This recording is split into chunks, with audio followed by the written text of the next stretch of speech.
I get comments on every single one of my range tests saying, oh, if you went this speed, you would have gotten 20 miles more range. Well, I wanted to test that. Today I'm in a 2027 Chevrolet Bolt, and I want to see how much efficiency difference is there between 65, 70, and 75 mile an hour highway distances. I'm going to do a loop, go about 15 miles out, 15 miles back, so that's a 30 to 35 mile loop each. I'm going to do one at 65 mile an hour constant, one at 70 mile an hour constant, and one at 75 mile an hour constant, and see what the range difference is between the three speeds. I have set the tire pressures to the 42 PSI door placard rated tire pressure when they were cold, so they're preset. I'm going to run the climate control on 68 degrees automatic with the passenger side vents turned off. I am not going to use ventilated seats or any additional features. I will use the radio for my own personal amusement, but that's not going to make too much of a difference. The temperature outside is pretty warm. It is about 95 degrees Fahrenheit, but the wind is fairly modest at a 6 mile an hour wind from the south, about 9 mile an hour gusts, so that shouldn't make too much of a difference in this test. The real test here is what is the difference in your range when you drop speed? That's the biggest thing I wanted to find out. If I had the ultimate flexibility, I would do 60, 70, and 80 mile an hour range tests, but if you do a 60 mile an hour test, you're gonna hold everyone up, and if you do an 80 mile an hour test, I'm gonna get arrested for speeding. So it is what it is. The speed limit on these roads is 70 miles an hour, so I'm gonna try to keep within 10 miles an hour of the speed limit on either side. We're gonna do the first loop at 65 miles an hour, see what the range is. I'm gonna reset trip 2 at the start of each loop and show you guys what the efficiency is at the turnaround point and at the end point. Now, I think it's worth pointing out that since this is a loop style test, the turnaround point is going to add a decent amount of time, and what that's gonna do is lower your average speed. So I expect the average speed for each loop to be dropped by about 2 to 3 miles an hour due to the time taken to turn around and get back onto the highway. So the real world average speed is probably gonna be 62, 68, and 73 mile an hour, but you get the point. Constant speed is going to be 65, 70, and 75 respectively on the highway itself, so it shouldn't make too much of a difference. My plan for each loop is I'm going to start at this QT gas station. Well, I'm actually at the Starbucks across the street from the QT because the QT is busy. I'm going to start at this Starbucks. I'm going to get on the US 175, which is a 70 mile an hour freeway. I'm going to drive for about 15 miles towards Kaufman, flip around at probably this exit right here, which is 19 miles away. We'll come back here, and that'll be a 38 mile total loop for each test, and we'll compare the efficiencies of each one at the turnaround point and once I get back here. So let's set out at the 65 mile an hour test loop. I need to reset the tripometer. Climate control set to 68 degrees on automatic. Go into the vehicle status menu, go to trip, reset trip 2. I'm going to click that right as I leave. That way it doesn't factor in climate control too much. I'm also going to reset the current trip, which I actually think I have to get in and out of the vehicle for that to reset. So let me do that. Turn the vehicle off, and the car is at 90% state of charge to start the first test loop. So keep that in mind. I'm gonna start up the car. Let's get out and do the 65 mile an hour loop. We'll check in at the halfway point, turn around, come back. All right, I'm gonna reset my tripometer. That way I know exactly how many miles I've gone on the first test loop. I'm gonna reset trip 2. I have verified that the speedometer in the Bolt is accurate, so we should be able to use that as a reference point for our speed. I'm gonna set cruise control to 65 mile an hour on the first test loop. So I'm gonna hop onto the highway here. It might seem like the climate is blasting, but that's not the key thing. It's on automatic, but the key thing is that I keep it consistent with each test. I'm gonna switch the drive mode to normal mode. It shouldn't make too much difference as long as you don't floor it, but just to keep it consistent, we'll keep it on normal mode. I'm going to set the cruise control to 65 miles per hour. As you can see right here, click set it to 65 right there. And then we're gonna go 20 miles out and 20 miles back. There we go, 65 miles an hour indicated on the dash. We're gonna hold this speed for the whole way out and the whole way back. So the average speed will be a little bit lower than 65, but it is what it is. 65 is going to be our constant speed. Merging onto the highway, I already have a truck on my head, which is typical for Texas. If you're going anything less than 70, you're gonna have people behind you. Anyway, let's cut to the time lapse, check in at the halfway point. One thing I didn't mention was the elevation gain. Obviously, there is technically no total elevation gain because I'm starting and ending at the same point. The route is fairly hilly, but that should be counteracted as we go forward and backward on the loop. And what I mean, the loop counteracts the elevation gain and loss. So it should be a fairly similar it should be the exact same conditions from 65, 70, and 75. The temperature might decrease as it gets later in the day, but these loops should only take me about half an hour each. So I'm not expecting the conditions to change too much. Okay, so I've made an executive decision. I'm gonna go a little bit further. I'm gonna go one exit past the exit I was initially going to, actually 2 exits. But I'm gonna go a little bit further, not because I want to get a more accurate result, although that will help in that fact, but I also want to avoid traffic because this exit that I'm coming up to is usually fairly busy at this time of year, especially because it's July 3rd as I'm recording this. So I want to go to an exit where I know there's gonna be less traffic and it's gonna be a more easy turnaround to get back onto the highway to limit the amount of time spent at lower speeds. I'm gonna do that. It'll probably be about 5 to 6 miles further, but that should actually make the result more accurate, if anything. So just as I ended that previous clip, there's a couple droplets of rain. It shouldn't make too much of a difference. It's just one cloud right above us. It should dissipate by the time we come back, but hopefully that won't make it too much different. We are averaging 3.6 miles per kilowatt hour though, which is pretty good. Okay, we are approaching the turnaround point. We are averaging 3.6 miles per kilowatt hour over here. It says 3.7 on the trip meter. We've used 8% to go 22 miles. We're gonna flip around at this exit right here, get back onto the 175, set cruise control back at 80 miles an hour, or sorry, 65 miles an hour, not 80. We've used 8% in climate and 92% to driving. So the efficiency has actually been pretty good at 65 miles an hour. I did have to slow down for a little bit of traffic, but that was only about for like 20 seconds, so that wasn't the end of the world. So far, the efficiency seems pretty good. At this efficiency, we should get close to 240 miles of range out of this 65 kilowatt hour LFP pack. Yeah, but we're gonna hop back on the US 175, 3.7 miles per kilowatt hour for the turnaround point on the first loop. So far, the Bolt's actually really nice to drive. Handles these lower speeds pretty well in terms of efficiency. I'm expecting a pretty significant drop off though as we go faster. So keep that in mind.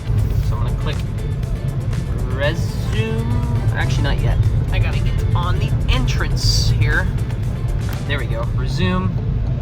Have it accelerate us up to 65 miles an hour. All right, we're back on, lock in 65 miles an hour. We'll go back to the turnaround point and we'll check in once I hop off the highway there.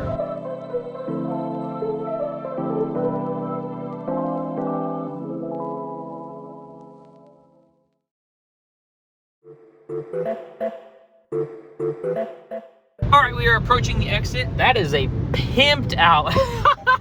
Anyway, we're about to reach the exit. 45 miles exactly, 3.5 miles per kilowatt hour. We'll tell you the final stats when we get to the gas station, or to the Starbucks, but we're at 72% state of charge. I'm gonna drop speed here because the speed limit drops down to 55 mile an hour.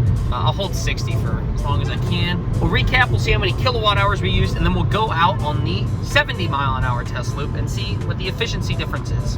I'm expecting it to be pretty significantly different. It does seem like the wind has maybe picked up a mile an hour, but not by too much.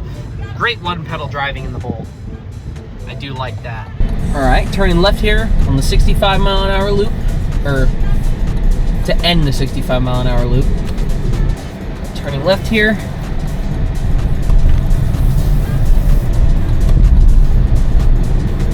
Gonna pull into the road that leads to the Starbucks and park in the same spot. So it is basically exactly 46 miles, 46.1. We'll park up, and then I'll immediately show you the data. That way the AC doesn't make too much of an impact while I'm sitting. In fact, when I park, I'm going to hit off on the climate control. All right, parking in the same spot as before. Boom. Into park. Climate control off. All right, let's check the stats. All right, here's the stats for the 65 mile an hour Tesla. We did 46.2 miles. This says 3.5 miles per kilowatt hour. Over here, we also did 46.2 miles, 3.5 miles per kilowatt hour. Here is the efficiency over the last 30 miles. You can see there was some spikes there. If you go here, 8% of our energy went to climate, 92% went to driving. We used 13 kilowatt hours. We dropped from 90% down to 72% state of charge. So let's reset the trip and head out on the 70 mile an hour test loop and see what the efficiency difference is. I'm curious to see. I'm guessing it's gonna probably gonna drop by 0.3 miles per kilowatt hour. The big thing to know is 13 kilowatt hours is what we used.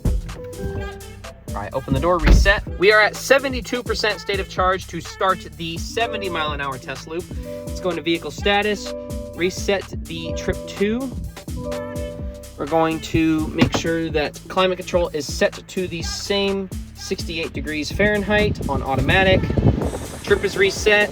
Energy info is reset. All right, let's go. All right, time for the 70-mile-an-hour test loop. I'm expecting to see about a 0.3 mile per kilowatt hour drop just by increasing speed 5 miles an hour. And the thing is, that doesn't even save you that much time, but we'll see what the difference in efficiency is between 65, 70, and 75, because that's the whole point of this video. And that it's trying to answer the question on, is it worth it to go faster, or is it worth it to actually drive slower and get more range? At the end of this video, I will do a total calculation on what your full charge range would be at each speed, as well as the time you save versus going a quicker speed. All right, let's set cruise control to 70 miles an hour this time. 70 miles an hour, locked in on the cruise control. I verified on the last loop that 65 was 65. The distance on the tripometer shouldn't matter because we're comparing each loop to each other. So even if that is a little bit inaccurate, it shouldn't actually matter because we're comparing the car to itself. So it's gonna perform the same in that aspect every single time. We're at 70 miles an hour. I'll check in at the turnaround point. We're averaging 3.8 miles a kilowatt hour, and it is very quickly dropping because it resets to 4 because the car is rated at 4 miles per kilowatt hour. But then again, that's 4 miles a kilowatt hour rated at probably 50 miles an hour combined speed, and nobody drives that slow on the highway. So it's nice to see what the efficiency would be at a reasonable speed, and I feel like 65 is the slowest speed I would feel comfortable going on roads like this.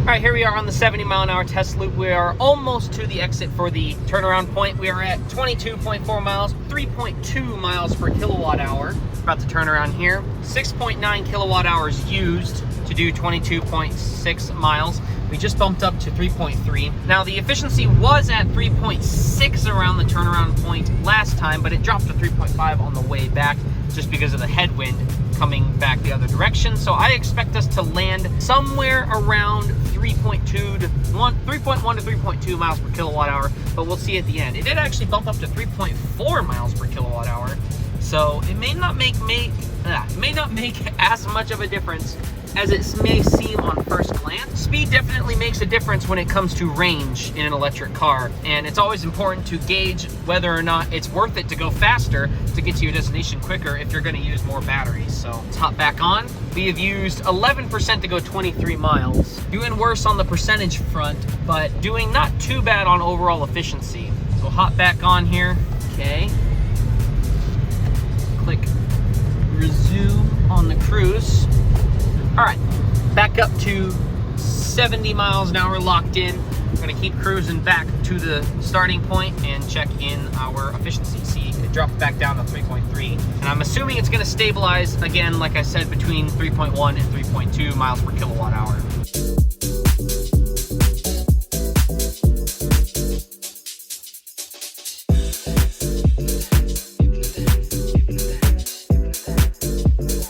All right, we are exiting the highway at the end of the 70-mile-an-hour test loop. We've done 45.2 miles, 3.2 miles per kilowatt hour. Check the stats when we get back to the Starbucks, and we'll see what the difference is in the range. But 0.3 miles per kilowatt hour is nearly a 20-mile difference in the range. So at the end of the video, I'll do a sit-down calculation at my computer, and I'll make a spreadsheet and all that stuff for the data. But interesting to see how much range you lose by going faster. And it seems like you lose a pretty significant amount only going 5 miles an hour quicker than I did before. So get to the gas station, turn around. Oh, I didn't make the light. Well, it's fine. It's more consistent. I didn't make the light in the other run, so I guess it's fair. We're at 51% state of charge, so we've used, what is that? 21% compared to 18% on the previous run. And so far, we've used 14.3 kilowatt hours, which is 1.3 kilowatt hours more than the previous run. Well, I'm obviously not all the way there yet. I might do a smaller loop at 80, like just like a 15-mile loop, just to get an idea of the efficiency at 80 miles an hour. Don't count on that because I may or may not do it. That's an idea I had. It would be interesting. So the thing is, I don't want to get pulled over going 80 and a 70 in a rented Bolt with no front license plate. So yeah, I'd rather not. All right, we're stuck at the same yield light as the previous run, so this should be uber consistent. Pulling into the Starbucks. Let me park here, and then I will turn off climate control the moment I enter the parking space. Here, parked, climate off. There we go. Let's check the stats. Okay, so on our 70-mile-an-hour test loop, we did 46.2 miles, so the exact same as the previous run. 3.2 miles per kilowatt hour. We used 21% compared to 18 on the previous run. We used a total of 14.4 kilowatt hours. 1 kilowatt hour went to climate. 13.4 went to driving, and that is 93 and 7% respectively. There you go. Average efficiency, 3.2 miles per kilowatt hour. You can see there on the graph. If we go to the trip here, it took us 44 minutes. I'll have to do the calculation based on the clock on the previous run because I didn't show that, but I'll do that in post. So you'll see that up on the screen, or you should have already because it would have already popped up. Anyway, let me take pictures of this and then we'll reset and do the 75-mile-an-hour test loop. All right, so reset the car. I'm going to open the door, shuts the car off, and let's set up for the 80-mile-an-hour test loop. For some reason, I keep saying 80. I meant 75 miles an hour. We're starting the 75-mile-an-hour test loop with 51% state of charge. Let's start the Bolt. Go to vehicle status. We're going to go to trip, reset trip 2.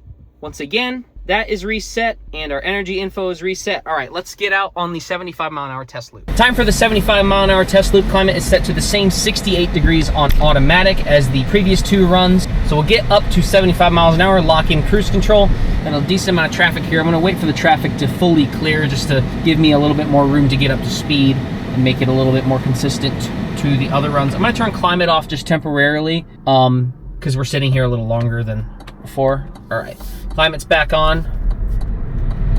Pulling out. I'm gonna set to cruise to 75 miles an hour.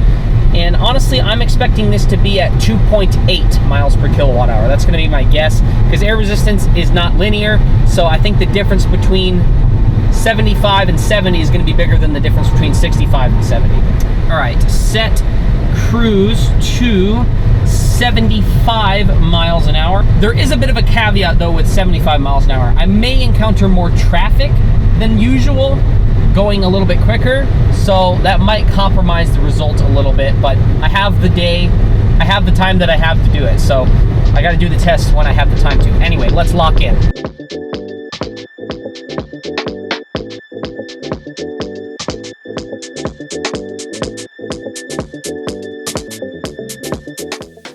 All right, on the 75-mile-an-hour test loop, we are almost at the turnaround point. We've done 22.2 miles, 3 miles per kilowatt hour, which is actually a little bit higher than I was expecting. I thought it'd be 2.8 to 2.9 by this point, but then again, we have to go back into that headwind, so it will drop by the time we turn around. I have to get off at this exit right here. We'll turn around, get back on the highway, set cruise back at 75 miles an hour, and we'll see what the efficiency is at the end of the test loop.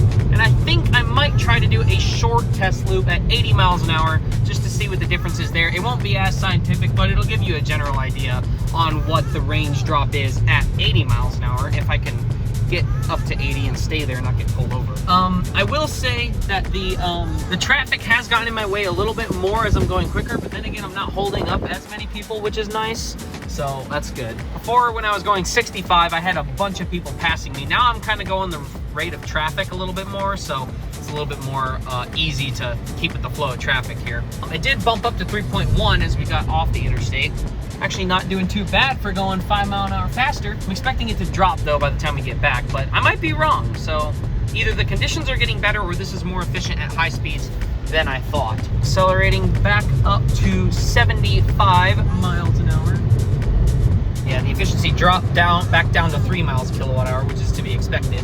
It was at 3 when we pulled off the highway, so I'm expecting it to drop below 3 because it typically does going back this way, or at least that's what I witnessed on the other 2 loops. Yeah, but if it can hold 3 miles a kilowatt hour, that'll be actually pretty dang efficient for going 75 miles an hour into a headwind. So, way overexposed there. There you go. Anyway, I'll catch in when we get back.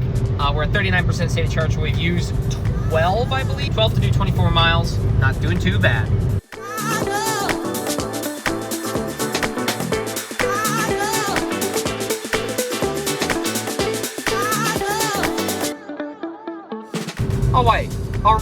All right, we are approaching the end of the 75 mile an hour test loop, 2.9 miles per kilowatt hour, 44.9 miles, approaching the exit here. There we go.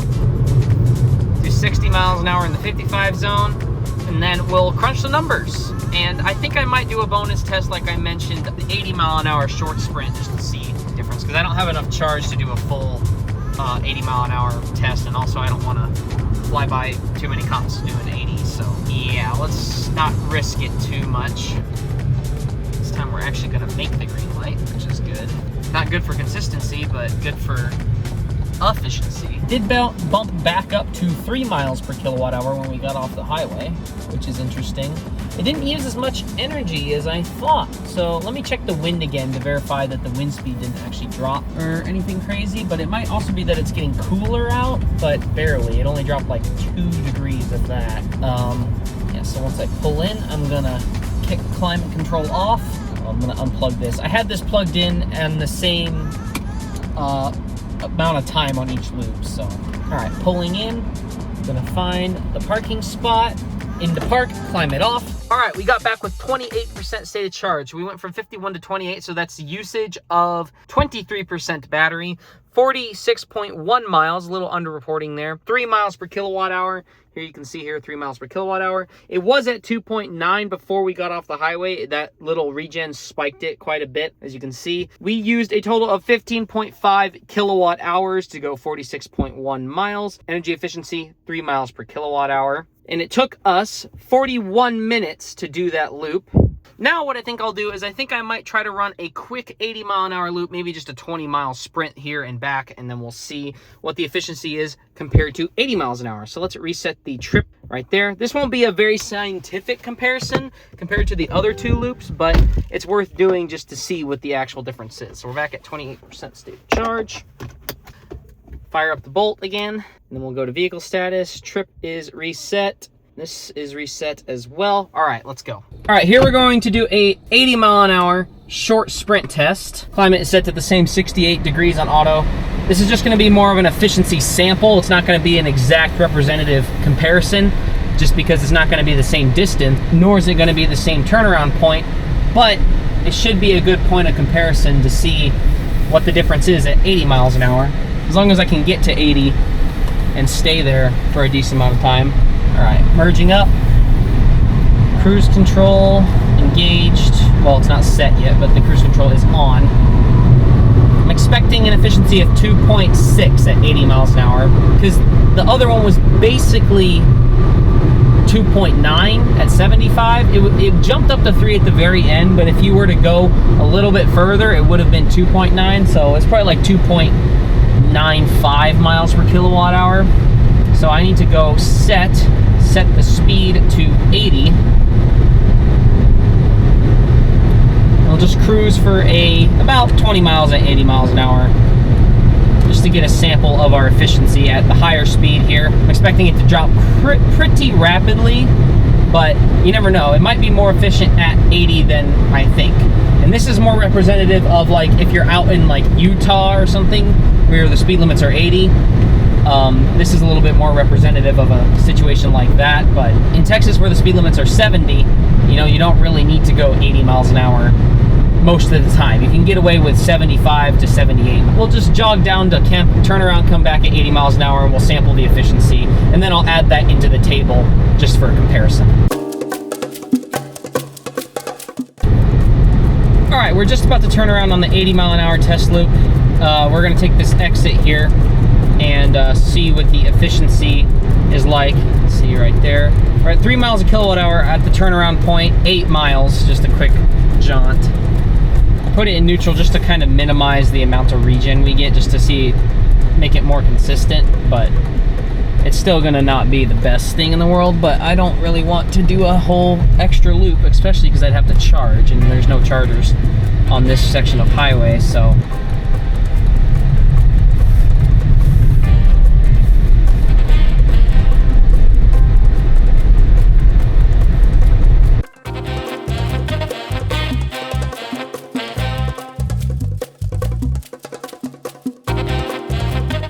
All right, we're nearly back to the turnaround point, 15.3 miles, or sorry, we're nearly back to the start, I should say. 15.4 miles, 2.5 miles a kilowatt hour. This is definitely going to be less scientific than the other 3 loops, but I wanted to do it just as a point of reference, just to compare the efficiency. I mean, it is still technically a loop, it's just a different one. It's the same starting route, you just turn around way earlier. So yeah, 2.5 miles kilowatt hour. I'll give you guys the stats at the end. I'm not holding my phone while driving because I'm going a little bit too quickly for that to be, you know, acceptable. I'm gonna pop it into neutral to avoid getting regen right here, just to make it a little bit more consistent. Like if you were to go 80 miles an hour for a longer period of time, just let the car coast down, and then I'll pop it back into drive at a lower speed. There we go. Seems like we used a lot more energy going 80 compared to 70. Like a lot more energy. Compared to 75. We used a lot more energy going 80 compared to 75. But 70 versus 75 is not that big of a difference. So that is interesting. I did not think that would be the result that I would have. It just bumped back up to 2.6 miles per kilowatt hour, just now that we're going slower.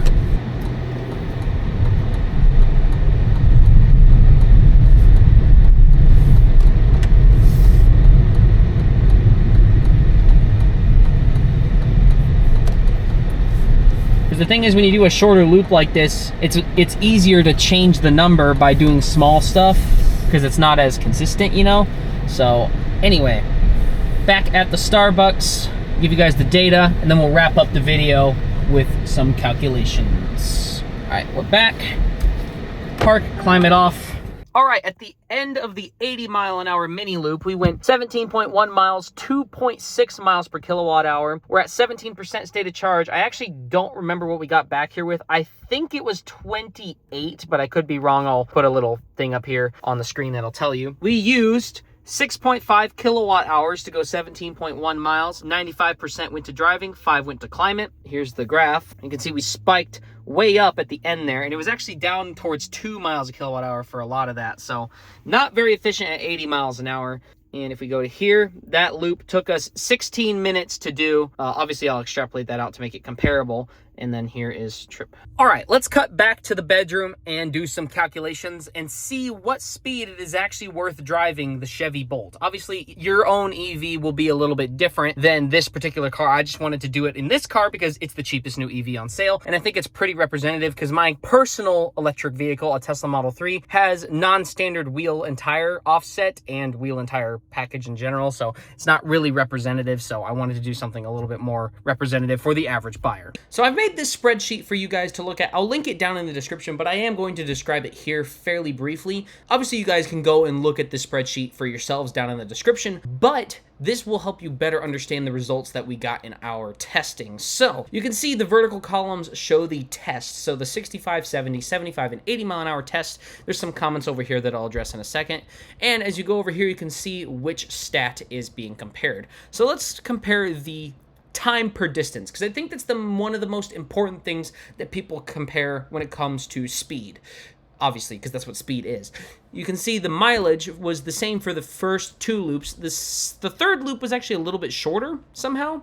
And then the fourth loop is obviously a lot shorter because it was a completely different test loop. It was the first, I shouldn't say it was a completely different loop, since the first 8 miles or so was the same as the other loops. It's just we turned around way earlier because I didn't have the state of charge, the time, or the desire to do a loop at that high of a speed for that long, so I just didn't. But you can see the time taken according to the car's trip computer, and the theoretical perfect time for that distance at that speed. And you can actually see our actual average speed was a lot lower than the target speed, but then again, that's not gonna really tell the full story because we were only going slower when I either got stuck in traffic or turning around, stuff like that. The actual constant speed, which is what matters here, was the actual target speed of the loop. You can also see the theoretical perfect time per mile, and you can see it drops by about 3 to 4 seconds per 5 mile an hour increase, and the difference actually shrinks the faster you go. So the difference between 75 and 80 is only 3 seconds versus 70 to 75 is around, what is that, 3.4 seconds? Yeah, 3.4 seconds. So the difference in time shrinks as you go faster. And you can also see the percentage increase in speed as you go up. So there's this little nice chart here, and you can see green is faster and red is slower, and it gives you a percentage-based increase. And you can also see here that 7.7, 7.1, and 6.7% increase for every 5 miles an hour, and obviously over here. Now, if we go down, you can see the starting and ending state of charge for each loop. And you can also see the state of charge used for each loop. So the first 3 loops are obviously the same, so those are directly comparable. And the last loop, I did extrapolate out to the whole distance using the efficiency statistic to, I guess, give a better comparison to what that would have been. Obviously, the 80-mile-an-hour section of this test is not really fully representative because obviously it's ran in a different distance cycle and it was slightly cooler outside and stuff like that, but you can see all the nitpicks over here in the comments, so that's that.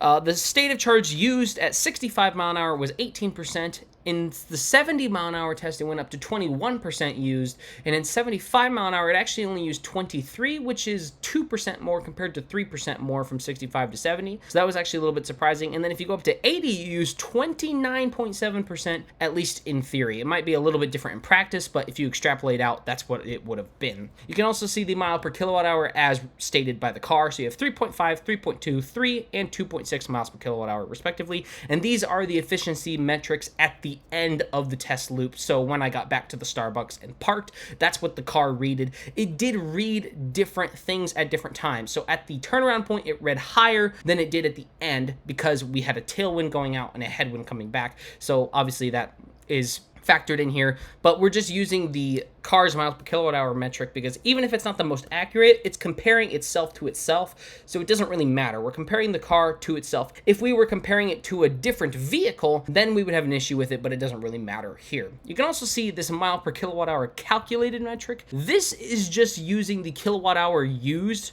divided by the miles, or actually the miles divided by the kilowatt hours used. And that just gives a more granular number for the efficiency. And also down here, you can see the energy used by the car, or you can at least see the claimed energy usage by the car. So you used 13 kilowatt hours at 65 mile an hour, 14.4 kilowatt hours at 70, 15.5 at 75, and only 6.5 at 80, but then again, a much shorter loop. So if you extrapolate that out, that is 17.8 kilowatt hours. And below this, you can see another one of these charts. So you can see green uses less energy, red is more energy.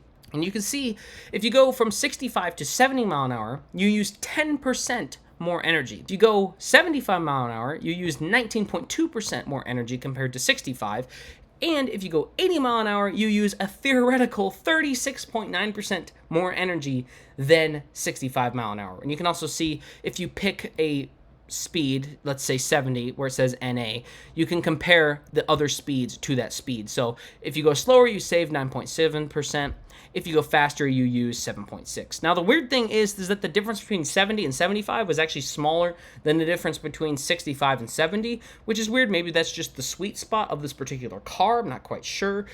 But that does signal to me that the ideal speed to go is anywhere in between 70 and 75. I don't think it's really worth going faster, and I don't think it's really worth going slower unless you need to really stretch the range, because you're just going to be holding everyone up on the highway. This little section is very crucial to understanding the energy usage, and it basically solidifies my feeling that I had at the beginning of the video, is that going a lot faster definitely uses a lot more energy, and it's exponentially more energy, versus the speed increase is actually exponentially fewer seconds gained, if that makes sense. So past about 75 miles an hour, there's really no reason to do any higher speeds. The only time it's really worth going faster is if you have a vehicle with really fast charging, a really big battery, or you just don't care about range and you need to get somewhere really quickly. Other than that, there's not really any reason to go faster because you're just going to destroy your range. And down here you can see a theoretical full